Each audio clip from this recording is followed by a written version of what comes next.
Hello and welcome to the Wee Ball Podcast. I'm your host, Luke Crum, and joining me as always is my co-host, Tyler DeSena. And today is probably the deepest position in the class. We're going to be ranking our corners today. We've done a bunch of these. Go check them out. Links will be, in the description as always. But it's time to do the corners. I love this class. I know you're a fan of this class. So let's get right into it, pal. We're going to start off with, the best of the rest. So do you want to go first with that? Sure. I think that there's a lot of interesting players in this class. You kind of brought it up. It is one of the deeper position groups, if not the deepest, along with having a lot of top-end talent. People are going to look at some of the guys that we have in the top three who are really, potential first-round guys, and they're going to think, oh, these guys are only in the first round because the rest of the positions aren't great. Trust me, it's not the case. Some of these guys, especially both of our number ones, that guy's a top-end talent. But as for kind of the best of the rest, some wild cards, we obviously, I got to go with some of the Senior Bowl guys, a little bit partial because we were able to speak to some of them and see, how they matched up with some of their competition. But guys like Mekhi Blackmon from USC, guys like Tyrique Stevenson from Miami, two really strong corners, especially Stevenson. He's one of those guys he's gonna talk some trash. He's gonna get in your face, and he's a big corner too. Somebody who's physical, can play up at the line, and that's really where he dominated in some of the practices before he got hurt at the Senior Bowl. Mekhi Blackmon, more of a technique kind of guy, a little bit undersized, not a great athletic tester, but he's somebody who's really smart. Jayden Reed mentioned him in Luke's interview with him as one of the toughest guys he faced. Obviously, those two guys are just, I think, some underrated guys in this class. And I know that you have another one that you want to talk about that was also at the Senior Bowl. Everybody knows that doing prospect interviews, talking on a podcast 2-3 times a week, it comes with a necessary confidence that you have to have. And one thing that really improves confidence is the new and improved Performance Package 4.0 by Manscaped. It has arrived, and oh man, is it a game changer.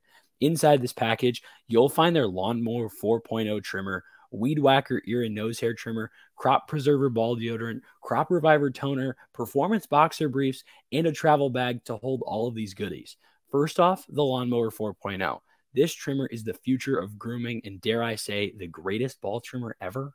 I am blown away by the performance and craftsmanship of this trimmer. Their 4th generation trimmer offers cutting-edge ceramic blade to help reduce grooming accidents thanks to their advanced skin-safe technology.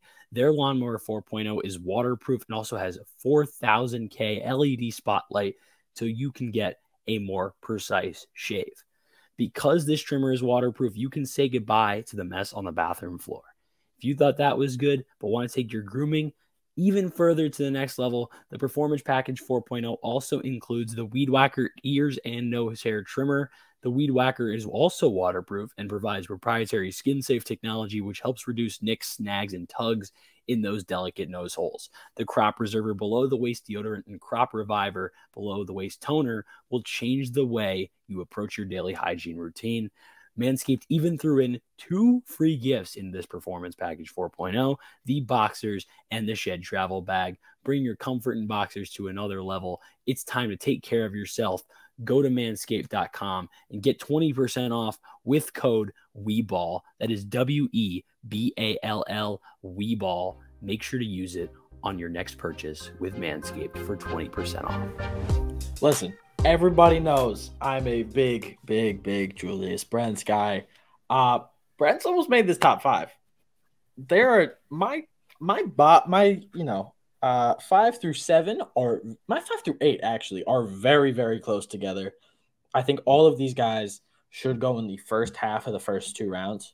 Oh yeah, there's a very high number of those like day 2 should be gone by the end of round 2 guys. There might be 12 corners off the board in the first 2 days. Like it's a ridiculous class. It's an extremely high number, but I'm a Julius Brents guy. I'm a huge Julius Brents guy. I watched him on a rep versus Quentin Johnson. He started on Quentin Johnson. He bowled over another receiver, continued to follow Quentin Johnson, and then got a pass deflection. This man did not move when he hit a wide receiver going full speed and ran through him. And just kept going and stuck with the fastest receiver in the class. who mentioned him as his toughest matchup? Exactly. Somebody that he enjoyed going against. If you haven't checked out that interview with Quentin Johnston, it's up on the page. Please check it out. But yeah, no, we're both Julius Brents fans, and I think we both really became them at the Senior Bowl watching him, just looking at the dude, and you're like, wow, that is a lanky, long corner, somebody who can play physical too. Like he's got play strength. He doesn't look it, but he has play strength. You look at him at the Senior Bowl and like, this isn't some like bulky, like Tyreek Stevenson is not as tall as Brents, but he's bulky. He's big. He's a tank. But you look at Brents and you're like, okay, this is more of like a lanky kind of corner, but he has play strength and he's willing to use just about all of it. And I know like this is kind of we were talking about how many guys there are. You hear the conversation, would you rather take the 6th best corner or the 2nd best tackle, like depending on what falls to you or whatever, like however you view, not necessarily positional value, but view your rankings in classes. And most of the times teams are going to pick the 2nd best at whatever position. But this is the kind of year where you could see, maybe we're at the 4th best wide receiver and the 6th or the 9th best corner. And the 9th best corner might be of more value to some teams because this year the class is that deep. Yeah, again, there are 8 guys that I think should go in the first 45 picks. Like that's just how it is in this class. I don't know if all of them will because that's the NFL draft. It's a little bit of a gamble, but let's get into our top 5. I said that Brents was very close to getting in here. And there's 2 guys right at the end of this that, it's interesting with these 2 because I think they're both top 5 corners any other year. But this year, one of them has to be left out. Really, 2 of them have to be left out. But who is your number 5 corner, Tyler? Number 5, we have one of the more, athletic freaks of the class. It's Deonte Banks out of Maryland. I think that he's somebody who has the potential, his potential is about as high as anyone in this class. You see it. He can run with everybody. But the thing is, unlike the guy who me and you both have him number 4, we're going to talk about him in a bit, Cam Smith. Cam Smith's more of the technical corner. Banks is more of this athletic freak that you want to see become a corner. He can run with everybody. He shows flashes of being potentially the best corner in the class. The problem is they're not consistent. He's not somebody who's going to, necessarily win in press. He's not the biggest guy or anything, but he'll show flashes of the hip mobility and being able to stick with guys. And then other times you'll just kind of see him cross face and then he has to go recover. But the thing is, he's got insane speed. So his recovery speed is going to be nuts. And most of the time he ends up going and making the play anyway. But that isn't the kind of stuff you're going to see fly against NFL defenses or NFL offenses. So he put up a 4.35 40-yard dash with a 42-inch vertical and a 11.4 broad jump. That gave him an athleticism score of a 98, per Next Gen Stats. That's pretty good. That's first for every corner. He is 6 foot, and he is not the 197 pounds. So he's not. It's playable. Yeah, it's more than playable. My thing is he struggled against some of the better talents in the Big Ten whenever he got a chance to go up against them, and he really only showed those flashes against guys who I'm like, who are you again? Which is horrible to say, but it's like I don't know every Big Ten wide receiver on Indiana, but he showed flashes against Michigan. Well, I remember watching that game and I was like, okay, he's shown some things here. It's kind of that was kind of the game where I put him in the top 5. I think he made some nice plays. Really, it's just how much do you believe in the physical traits? And I think that would you rather take a guy who you're like, as my 5th cornerback, let's just say the draft falls like that.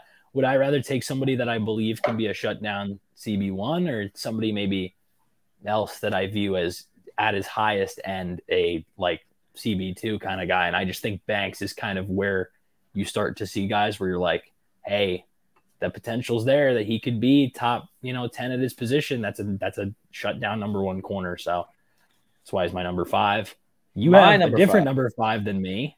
My number 5 is, listen, he's an athlete, but he's also very smart. He just has to kind of put it all together. And that's Emmanuel Forbes. Yeah, and I mean, you're going to address a little bit in a second, but I think that Emmanuel Forbes is he's very similar to another cornerback on this list, honestly, in my opinion. I think him and Devon Witherspoon are like kind of the same like breed of corner. It's like there are teams that I think are going to see Witherspoon go, potentially as high as top 10 if that happens. And they're going to be like, you know what? Hey, great player. We both have him higher on this list. We'll get to that.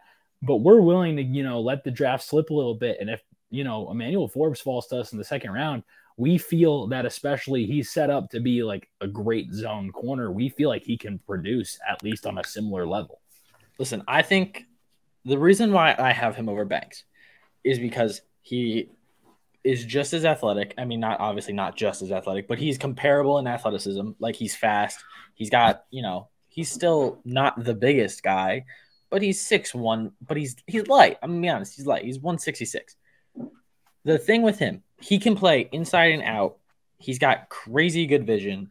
And you sit him in a zone. You let him read people. He can let him find work. Yes, exactly.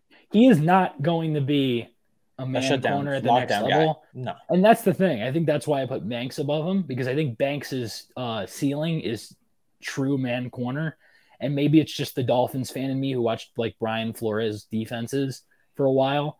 But I've always been, if you're a man corner and your ceiling is the best man corner in the league, I feel like that's better than the best zone corner.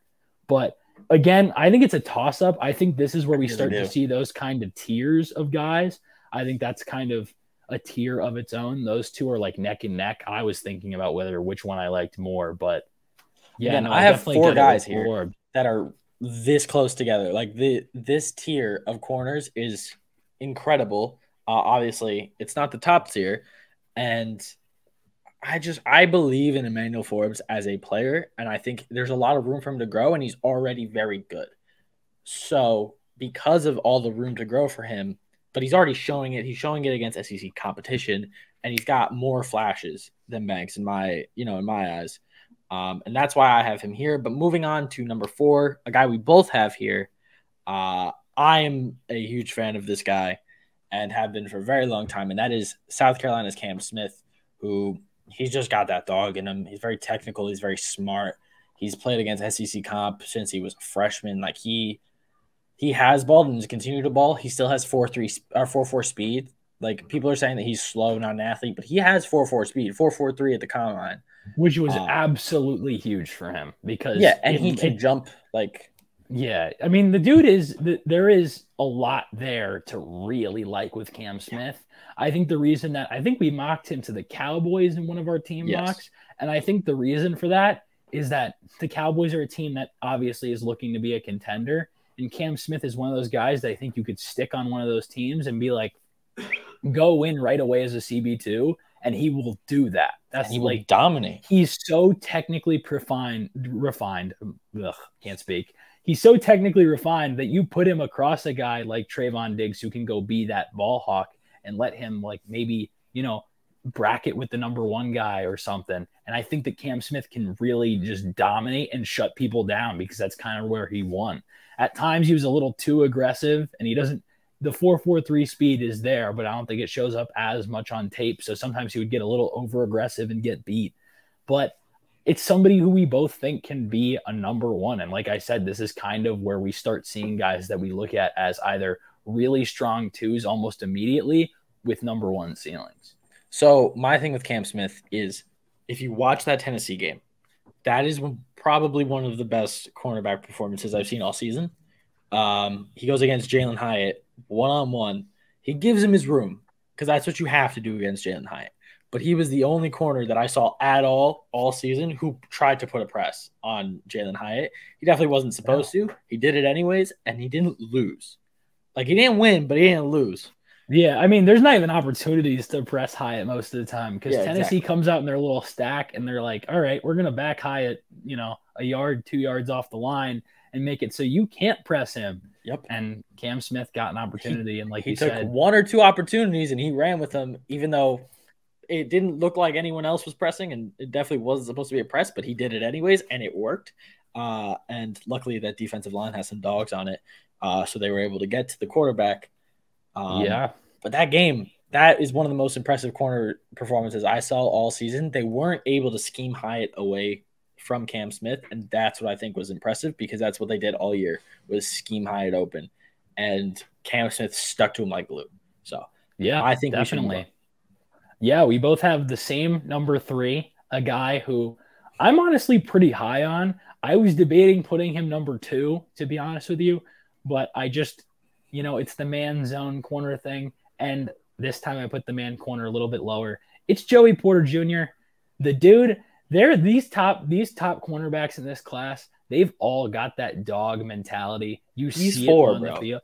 I love it. Like all of these top guys are just so much fun to watch because you're like, yup, they're going to annoy a lot of receivers at the next level. And Joey Porter Jr. is the embodiment of that. And it's just, he's so physical. He plays so much press coverage. And the thing is, he's got the athletic traits to go match with guys. If he takes a misstep, he breaks on the ball really quickly. I just think he has the potential to, when you look back in 5 years, he's one of those guys that he might have the highest potential in the class. I think he has an underrated trait is his vision. Obviously he's a man, like he'll play man, but there were a few times where I saw him in zone. I'm like, oh, he's reading the field better than everyone else. He's got this crazy spatial awareness that I don't think is taken into consideration because people only view him as a man corner, but he's really smart. I think underratedly smart. He's got sometimes it feels like he has the eyes of a safety and he's a lockdown man corner. We were talking about this. He feels like a safety at times, especially when you play him in zones, because it seems like he's always reading the leverage properly. And he's always like, let's just say it's some sort of high low to the outside. He's always playing them for the perfect amount of time. So he's taking away, let's just say a corner and it's like a smash and you've got like underneath, like a little flat or something.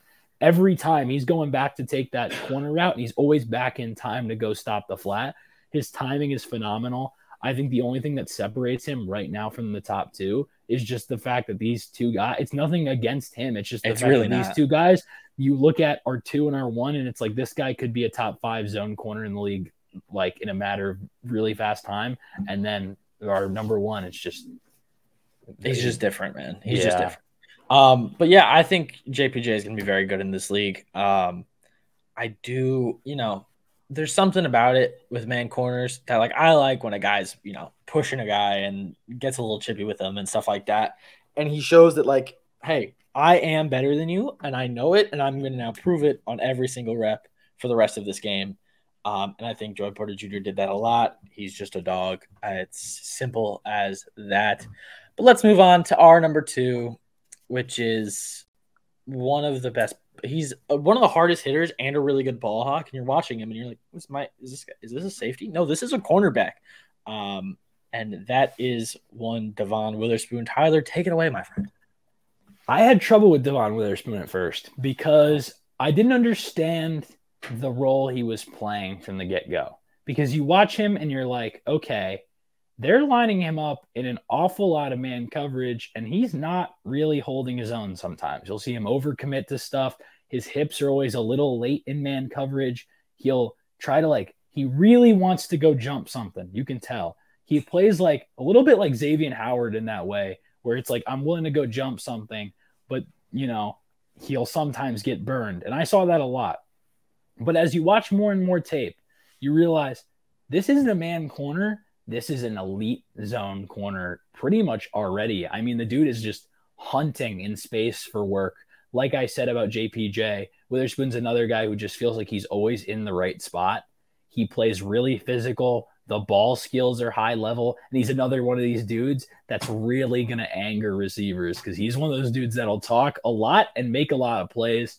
I mean, I think he's kind of the perfect model of corner for what the NFL defense is moving into. Obviously, not the biggest guy, but he plays a lot bigger than he is. And I just think in those Fangio style defenses that we're moving towards, getting a guy like Witherspoon who hits like a truck, can play great run support, can make plays in the short passing game, but can also stick with guys downfield and play quarters if you need him to. This is the kind of corner that I just think so many teams that are running those Philly-style systems, like Philly, Miami now is Vic Fangio, but obviously they're not going to be looking for corner. They don't have a first-round pick. But all those different kind of teams are going to be all over a guy like Devon Witherspoon. It's like if you took Levi Wallace on steroids and you added say like a middle linebacker's hard hitting ability, and then you just made him play zone all the time. He's insane. He reminds me of Rams Jalen Ramsey a little bit. Obviously not the same size guy and not playing as much man, but kind of like Jalen Ramsey when he was on the Rams. That's kind of where I feel the comp is a little bit. I know he's not going to be the best corner in the league right away, but that ability to play run support, potentially move him into the nickel, and just kind of do everything with him, I feel like that's kind of where I see him in the league. I think he's an instant contributor. I think you can make it, you can play him in the nickel if you want. You can really do anything with the guy. Like, he can hold his own on the outside. It's not like I think he's best suited to play the nickel because of his ability to read the field. Either a nickel or some sort of like kind of what the Philly did with Bradbury and Darius Slay, where they were playing outside but a lot of zone. I think is kind of let him be instinctual and go make plays because he's let him do what he does best. The best instincts of maybe any corner in this class. He reads the field like a quarterback. He's just very smart and he can back it up. And that hitting power is crazy. He could get into a little bit of trouble. He does tend to, take people's heads off. But I think he's going to be really good in this league, and I think he's going to be really good for a long time. And it is now time to talk about the number one of the class, the golden boy. Dude. It's Christian Gonzalez, dude. I had not watched him, and I was like, okay, everybody has a number one. Let's see what this is about. Is this a situation where he's number one because the rest of the class isn't great? But once I jumped into that tape, it's not the reason. This dude is, and just already you can see the makings of a top-notch man corner. You don't see him take missteps. You don't see him take. I watched multiple games from him, and it felt like the only catch he gave up was one where he just got like mossed in like an insane situation where he had his hands up. Like the dude's, his footwork is outstanding. He can press up at the line. He can run support. He can play zone coverage if you need him to, but he played a lot of man. He can follow guys. He's really athletic. It feels like everything is there for him to be one of the league's shutdown man corners for like years to come. He's so good at football. I'm looking something up right now about a combine comparison for him. So not a combine comparison, a player comparison for him. He reminds me, I'm a Giants fan, lifelong Giants fan. I watched this man a lot growing up, and I started getting flashbacks. I was like, if this guy had a bald head, this is who this would be. Dominique Rodgers-Cromartie. I think that's certainly an interesting one. I can see it. I think he's that type of corner where you can put him on an island. You can let him go to work. He's going to be faster than the guy he's going against. He's going to be stronger than the guy he's going against. And he's so technically refined too. And that was the thing with DRC. You watch him and you don't get to see him run with many guys because a lot of the guys that they're putting on him are either like sometimes they'll put like dummy routes because they're running like RPOs, or you don't get to see him work that much. So you're like, okay, he's kind of like Cam Smith, really technically refined, not a super athlete. And then you watch a time where he gets you see a time where there's like a double move and he's got to go guard 30, 40 yards downfield, and you just see him running with the guy and you're like, oh, he does this too. And then it's just, he does everything. I think honestly he'll probably end up being for me like a top, 5 to 7 player in this class. The way I have a top 10 grade on him. I've gotten my grade done on him, and it is a top 10 grade on him. But the reason why I compare him to DRC, early in his career, he was speed, he was athleticism, he was matching up with guys one-on-one, bang, bang, bang, bang, bang. Later in his career, he slowed down because, that's kind of how football works. You get old, you slow down. But he was able to have longevity because he was so technically refined and was able to just work, on all of that type of stuff while being the super athlete early in his career. And he just slowly kept transitioning more and more to the technical side and played. I think Dominique Rodgers-Cromartie played like 15 years. Yeah, and they weren't like a 15 and none years of them were like bad. Like one of them was really bad. But and Christian Gonzalez is already so good technically. I think seriously, you're looking at a guy who can be a number one on like almost any man team, like right away. I mean, he's obviously corners struggle, but like a lot of Marty only played teams, 10 years. Damn. I thought he played. It felt like so much more. Maybe we're thinking of like Antonio Cromartie too. Yeah, like, probably. you know, I feel like he was in the league since I was born. I'm gonna be honest with you, but at the same time, that's somebody who, like, as he slowed down, can become a technique guy. We've seen it with Darius Slay, became more of a technique guy as, you know, some of the athleticism is like withered a little bit. I think that's exactly what you're looking at with Gonzalez, just somebody who can continue to be a strong man corner, and he has the instincts to play zone. I mean, there's not much to say about him. He's cornerback one. Yeah, he feels almost perfect. He's so good. I mean, the one thing you might say is the ball skills aren't perfect. I did watch a couple of times where, you know, he wasn't necessarily turned around, and I think that's where he gave up some catches. But besides that, everything else feels like it feels like a lot of people are underrating the guy only because you don't see him get thrown at too. You don't see him get thrown at very often. So it's I'm gonna be honest with you. If this guy played in the SEC, he'd be top 2 pick. Like, yeah, and you watched him against Georgia, he didn't get thrown at. So it's like exactly. There's nothing. Well, Georgia doesn't throw at any cornerbacks because they're not actually good. They just like to throw to insane athlete tight ends. But that's besides the point. They do like their insane athlete tight ends for sure, which we will be talking about next week on the We Ball podcast. Thank you so much for joining us. I am Luke Crummage. We hope you liked the video and the rankings. We're going to be doing more of these. The draft is coming soon. We are less than a month away. We're getting excited. We hope you're excited. Like, comment, subscribe. Leave a rating on Spotify. 5 stars is preferred. If you don't like it, you know, whatever you got to say it with your chest. But thank you so much for watching, listening, and all that type of stuff. Have a good one.